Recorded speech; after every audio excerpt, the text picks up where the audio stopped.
আষাঢ়ে গল্প সবাই শুনতে চায়, কিন্তু আষাঢ় মাস কি আছে আগের মতো? সেই যে ঘন কালিবর্ণ মেঘে ভরা আকাশ, আর সেই আকাশের অগণিত ছেদা দিয়ে অঝোর ধারায় বর্ষণ। বাড়ির পেছনের ডোবায় হাজার হাজার ব্যাঙের গ্যাঁগো ডাক, গায়ের কাদায় ভরা পিচ্ছিল পথ, নিকষ অন্ধকারে ঢাকা গ্রাম, এখানে সেখানে কালো কালো তেঁতুল গাছের ঝুপসি অন্ধকার। বিদ্যুতের কোনো কথা নেই, রেডিও নেই, টেলিভিশনও নেই।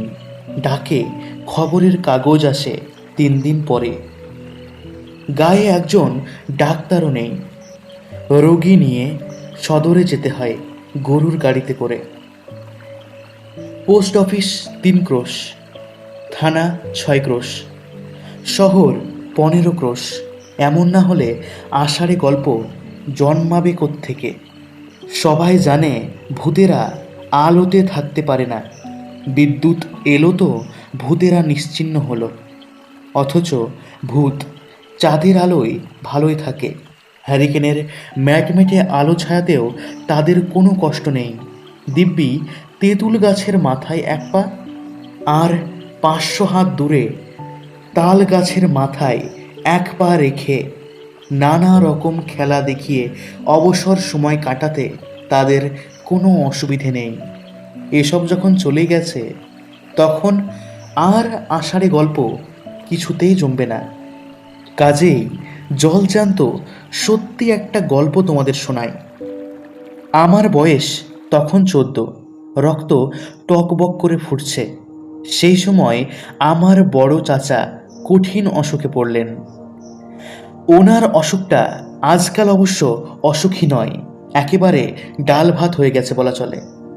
ছোটোখাটো অপারেশনেই ঠিক হয়ে যাচ্ছে, কিন্তু রোগটা তখন অতি কঠিন বলেই গণ্য হতো। গায়ের একজনও রোগটার নাম জানতো না, জানবার প্রয়োজন কি? ম্যালেরিয়া, কালাজ্বর আর টাইফয়েডেই স্বচ্ছন্দে জুৎসই মরতে পারত তারা।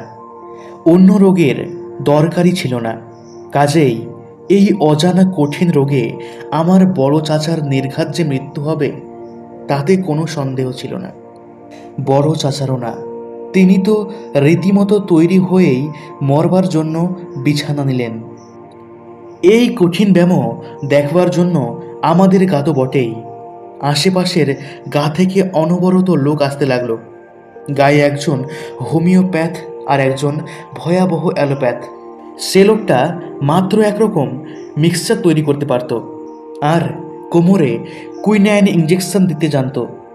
ওই ইঞ্জেকশনে যাদের ম্যালেরিয়া সারত, তাদের অনেকেই চিরকালের জন্য খোড়া হয়ে যেত। কেন হতো তা আমি জানি না। কাজেই বিশেষ চিকিৎসার জন্যে এই দুজনকে বাদ দিয়ে 7 মাইল দূরে একজন বাতে ধরা এলএমএফ ডাক্তারকে কল দেওয়া হলো।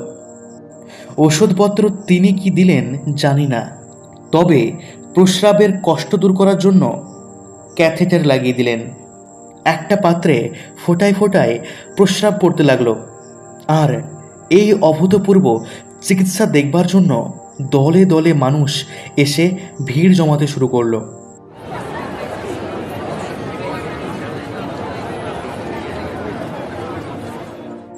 একদিন দুপুরের পরে রোগীর অবস্থা হলো সঙ্গীন। 7 মাইল দূরে গ্রামের ডাক্তারের কাছে যেতে হবে। আজ খবর দিলে হয়তো কাল ডাক্তারবাবু আসবেন, কিন্তু অত দূর খবর দিতে যায় কে? যার রক্ত টকবক করে ফুটছে সেই যাবে। সুতরাং আমি তৈরি হয়ে গেলাম। কিন্তু মুশকিল হচ্ছে, ডাক্তারের গায়ে যাবার পথ বলতে তেমন কিছু নেই। মাটির সড়কও তখন বিরল। আমাদের গায়ের ভেতর দিয়ে সড়ক একটা ছিল বটে, কিন্তু সেটা গেছে ভিন্ন দিকে। কাজেই পায়ে পায়ে চলতেই আলপথ ছাড়া এক গা থেকে অন্য গায়ে যাবার কোনো উপায় ছিল না। বর্ষার সময় সেসব পথ কাদা মাটিতে সত্যিই দুর্গম। ভাগ্যিস সময়টা তখন বর্ষা নয়, জ্যৈষ্ঠ মাসের মাঝামাঝি। রোদে কাঠ ফাটছে, বিশাল বিশাল মাঠ ধান কেটে নেবার পর ধুধু করছে। এই সব মাঠের ভেতর দিয়ে শীতের জমির আল কেটে কেটে এই পথ বানিয়ে নেয় লোকেরা। পরের বর্ষা পর্যন্ত পথগুলো ভালোই থাকে। চমৎকার সাইকেল চলে। আমাদের একটা ফিলিপ সাইকেল ছিল, চড়ে বসতে পারলেই হলো, প্যাডেল করবার দরকার ছিল না। একরকম আপনা আপনিই চলতো সাই সাই করে। সেই সাইকেলটা নিয়ে ডাক্তারের কাছে চললাম দুপুরের একটু পরে। 3টে গাঁ পেরিয়ে ডাক্তারের গাঁ। গাঁগুলোর পাশ দিয়ে বেশ বেলায় বেলায় পৌঁছে গেলাম গন্তব্যে। কিছু ওষুধপত্র আর পরের দিন ডাক্তার আসবেন এই কথা নিয়ে মনের আনন্দে যখন ফিরতি পথ ধরেছি তখন বিকেল গড়িয়ে গেছে। দ্রুত সাইকেল চালিয়ে বাঁ দিকের 2টি গাঁ পেরিয়েছি, বাকি আছে ডান দিকের গাঁটি। শূন্য মাঠে জোর হাওয়া, রোদ ঝিকমিক করছে। এমন সময় ঘাড় ঘুরিয়ে দেখি আকাশের উত্তর পূর্ব কোণ থেকে একটা ঘন কালো মেঘ উঠে আসছে। কিছু বোঝবার আগেই রে রে করে সে মেঘ সারা আকাশ ঢেকে ফেলল। আর মিনিট 4 মধ্যেই উপদিক থেকে উঠে এলো একটা তীব্র হাওয়া। আমি যাচ্ছিলাম পশ্চিমমুখ। আমার ঘাড়ে পিঠে ধুলো বালির কাকড়ের 2-3টে ঝাপটা এসে লাগতেই বুঝতে পারলাম সাইকেল প্যাডেল করবার আর কোনো দরকার নেই। আমার কাজ হচ্ছে কোনো রকমে হ্যান্ডেল ধরে সাইকেলে বসে থাকা। নিমেষে সাইকেল শুদ্ধ উড়ে এসে আমি ডান দিকের গাঁটি পেরিয়ে এলাম। এইবার আমাকে উত্তরমুখ যেতে হবে। দেখা গেল সেটা অসম্ভব। আরও অসম্ভব হয়ে উঠল যখন ঝড়ের সঙ্গে পাল্লা দেয় মুষলধারায় বৃষ্টি। পৃথিবীর অন্ধকারে ভরে গেল চারিদিক। ঝড়ের প্রচণ্ডতায় বৃষ্টির তোড়ে সামনের পথ গেল আমার হারিয়ে। সাইকেলের চাকাও গেল কাদায় আটকে। করবার আর আমার কিছুই ছিল না।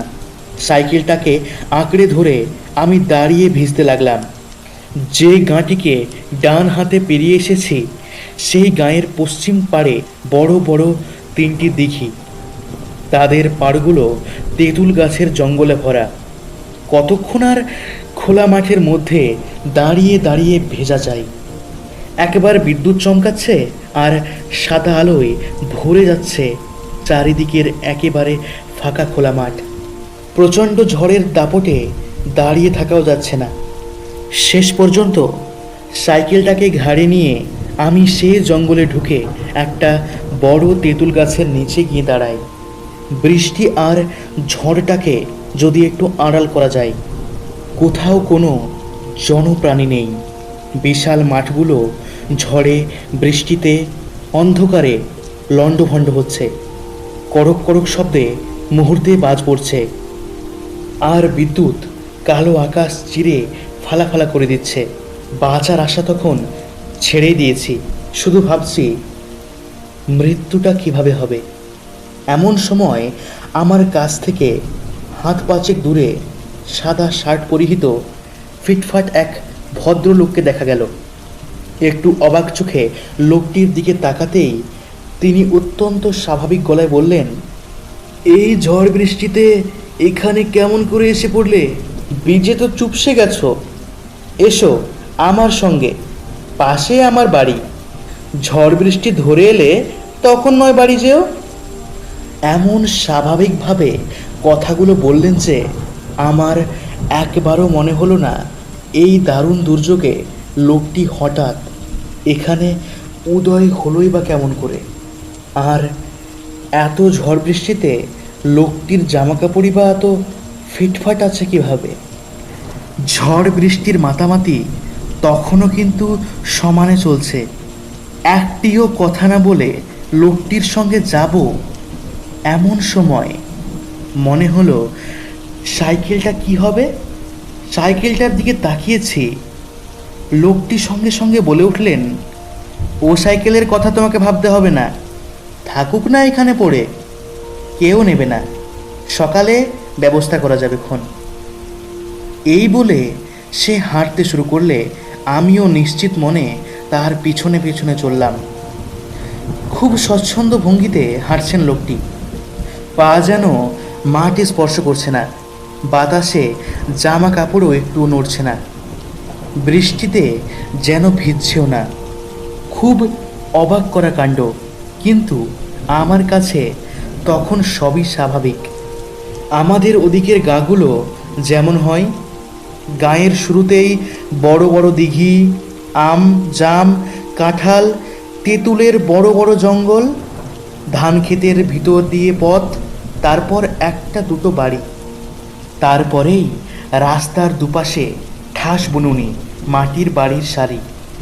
লোকটির সঙ্গে চলতে চলতে হঠাৎই বড় তেঁতুল গাছের আড়ালে দেখা গেল ছোট্ট একটা মাটির বাড়ি। আমাকে নিয়ে ভদ্রলোক সেই বাড়িতে ঢুকলেন। লোকজন কেউ কোথাও নেই। ঘরের উঁচু মাটির দাওয়া বৃষ্টিতে ভেসে যাচ্ছে। দাওয়া পেরিয়ে ঘরে ঢুকতে দেখা গেল একটা হ্যারিকেন জ্বলছে ঘরের এক কোণে, বাতিটা কমানো। লোকটি এগিয়ে বাতিটা একটু উস্কে দিয়ে দাওয়ায় বেরিয়ে এসে বললেন, এই যে ভাই, তোমার সাইকেল চলে এসেছে। আমি স্পষ্ট দেখলাম আমার কাদামাখা সাইকেলটা দাওয়ার উপরে একটা দেয়ালে ঠেসান দেওয়া রয়েছে। আমি এতেও আশ্চর্য হলাম না, যেন ব্যাপারটা অতি স্বাভাবিক। লোকটি ঘরে ফিরে এসে একটা কাঁচা কাপড় আর একটা সাদা ফতুয়া আমার হাতে দিয়ে বলল, কাপড়টা ছেড়ে এই শুকনো কাপড় পরে নাও, আমি আসছি একটু, বলেই তিনি বেরিয়ে গেলেন।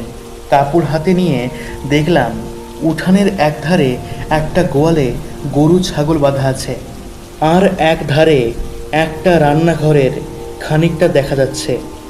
সেখানে এই দুর্যোগের মধ্যেও নিশ্চিন্ত মনে উনুনে রান্না করছে একটা বউ মানুষ, পরনে সাদা শাড়ি, মুখটা ঘোমটায় ঢাকা।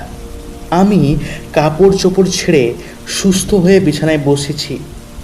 লোকটি গরম ভাত, ডাল, ঘি, লবণ ইত্যাদি নিয়ে ঘরে ঢুকলেন।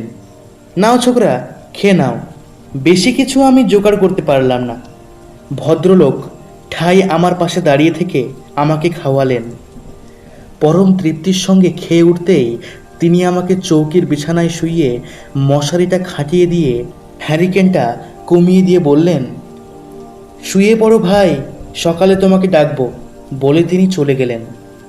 আমি মশারির ভেতরে ঢুকে চোখ বন্ধ করতেই গভীর ঘুমে তলিয়ে গেলাম।